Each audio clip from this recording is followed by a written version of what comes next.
సనాతన ధర్మ బోర్డు అనేది రక్షిస్తుందని క్లియర్ గా చెప్పారు. దానికి పవన్ కళ్యాణ్ గారు దీనిలో పంది కొవ్వు కలిసింది, మిగతా జంతువులు కొవ్వు కలిసింది, ఇదిగో ఇలా అన్నారు. సిట్ దీనిలో జంతువులు కొవ్వే కలవలేదని చెప్పి దీనికి పవన్ కళ్యాణ్ గారు భయపడ్డారని చెప్తున్నారు కదా వైసీపీ పెయిడ్ యూట్యూబ్ ఛానల్స్.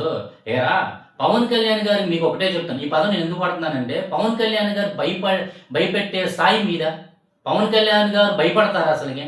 2019 నుంచి 24 మధ్య కాలంలో ఒక్క ఎమ్మెల్యే లేకపోయినా ఆయన వెంట నిలబడిన కొద్ది మంది నాయకులతో, ప్రజాభిమానులతో, సైనికులతో అనేక రకాల మీటింగులు పెట్టినప్పుడు ఆయన భయపడ్డా? మీ గవర్నమెంటే కదా అప్పుడు. ఆయన రాజసం ఏంటో తెలియలేదా? ఆయన చరిష్మా ఏంటో మీకు తెలియదా? అలాంటి వ్యక్తి భయపడతాడా? ఆయన ప్రతిసారి ప్రతి మీటింగ్ లో పోలవరం ప్రాజెక్టు పూర్తి అవ్వలేదంటే మీ నాయకుడు గాని మీరు గాని పవన్ కళ్యాణ్కి ఇదిగో 3 పెళ్లిళ్ళు, ఇదిగో ఇంతమంది బాలికలు మిస్ అయ్యారని, ఇదిగో పవన్ కళ్యాణ్ గారికి 3 పెళ్లిళ్ళు, ఇంత డెవలప్మెంట్ అవ్వట్లేదు, రోడ్ల సమస్య ఉన్నది అని చెప్తే పవన్ కళ్యాణ్ గారికి 3 పెళ్లిళ్ళు. మీ ఈ 5 సంవత్సరాల్లో మీరు చేసింది ఏంటయ్యా అంటే ప్రజలకి డైవర్షన్ పాలిటిక్స్ ఒకటి, కల్తీ మధ్యం జరిగిందంటే ఇదిగో పవన్ కళ్యాణ్ గారు. డైవర్షన్ పాలిటిక్స్ అనేది మనం ఒక వైసీపీ గవర్నమెంట్ నుంచి, వైసీపీ ప్రభుత్వం నుంచి మనం ఈరోజు చాలా క్లియర్ గా నేర్చుకోవచ్చు అనమాట.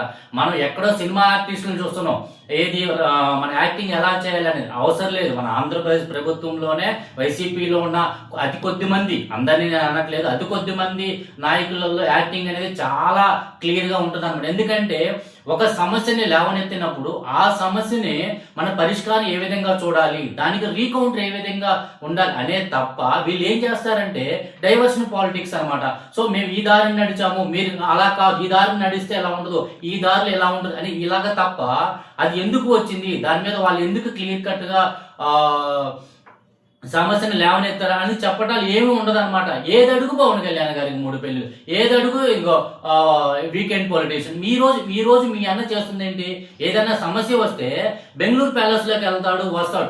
అంబటి రాంబాబు గారి మీద, జోగి రమేష్ గారి ఇంటి మీద జరిగిన దానికి క్లియర్ గా ఖండిస్తాం. ఎందుకంటే మీరు చేసిన తప్పు అదే రిపీట్ గా కూటమి ప్రభుత్వం చేయాలని చెప్పి మేము ఎక్కడా దానిని సమర్థించడం లేదు.